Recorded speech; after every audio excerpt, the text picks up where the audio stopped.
2019 में संगीता कश्यप नाम के एगो औरत के ओकर पति के दोस्त ओकरा नई दिल्ली ले जाले जॉब दिवावे के नाम पर। वहाँ ले गेला के बाद वो आदमी एकरा पहले हेल्थ चेकअप करावेला कहले, काहे कि बड़का बड़का कंपनी में अपन हेल्थ के जानकारी देवल जरूरी होखले। यही से संगीता चेकअप करावेला मान त जाले, लेकिन जब वो चेकअप के दौरान हॉस्पिटल बेड पर लेटल रहे तब एकरा सामने ही डॉक्टर के मुंह से डोनर निकल गेल। डोनर के मतलब होखले दान देवे वाला। ये सुन के संगीता के शक भेल कि हमरा साथे कुछ तो गलत हुई बा। वही से वो डॉक्टर से के गेला के बाद चुपके से वहाँ से भाग जाले। अब एगो बात बतावा, इतना होला के बाद एकर पति के दोस्त जब एकरा दिल्ली में ले आयल रहे वो का कहले हुई, माफी मांगले हुई? अरे बिल्कुल ना, उल्टा ही एकरा मरवावे ला गुंडा से के 50,000 रुपया में भेज दिल ताकि पूरा हॉस्पिटल के भंडार ना फूटे।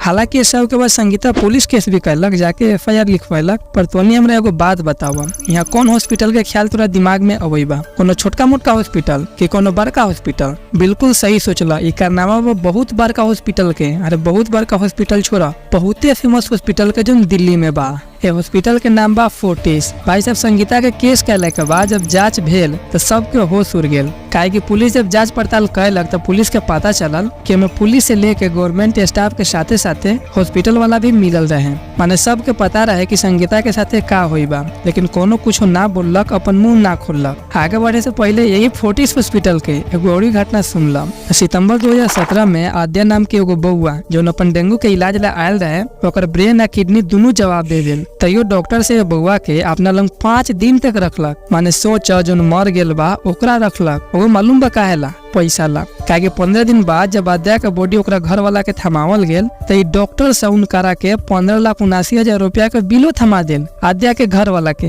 माने भाई सोच, जौन लड़का अपन डेंगू के इलाज लायल रहे ओकरा साथ इतना तामझाम। देखा प्राइवेट हॉस्पिटल के ऐसा हाल पूरा देश में बा, पर कोनो एकरा ऊपर चाह के भी आवाज ना उठा पावले, काहे कि सब के पहुंच ऊपर तक बा। एगो डेटा के हिसाब से दिल्ली में फोर्टिस हॉस्पिटल के अलावा भी 4 गो और हॉस्पिटल बा जो सेम ऐसने काम करले। यहाँ तक कि लोग अपना स्टोर में जो दवाई बेचल बा ओकर दाम नॉर्मल मार्केट से ज्यादा रहले। पता हुआ काहेला? प्रॉफिट कमाएला। एकरा अलावा भी लोग अपन मरीज से 17 गुना ज्यादा चार्ज करले। अभियो काहेला तो भाई सब प्रॉफिट कमाएला। तो नहीं सोचबे कि डॉक्टर भी इंसान बा, ओकरा ऐसा काम करे में हाथ तो जरूर कापई हुई। तो देखा भाई बात ई बा कि डॉक्टर से के सैलरी 1 करोड़ तक रहले, जो स्टार्ट हो खाली 1 लाख से। मतलब जितना ज्यादा एक्सपीरियंस उतना ज्यादा कमाई। अब इतना पैसा डॉक्टर से के मिले बा तो ओकर हाथ कैसे कापी? ओकरा तावरी टारगेट देवल जाले के महीना तोरा केहू लेका 1000 मरीज के चापे के बाद चाहे कुछ हो जाए। सो लोग पैसा ला कर लवा। लास्ट में हम यह काम कि सबके ऊपर सरकार बा। अरे सरकारे के मंत्री तो ऐसे में खुदे मिलल रहले,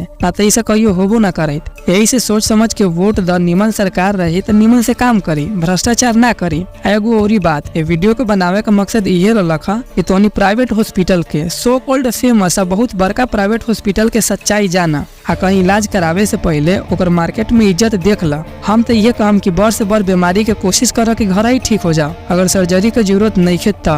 बाकी तोर मर्जी। ठीक बा, तो मिल ले तोनी से अगला वीडियो में। जय बिहार।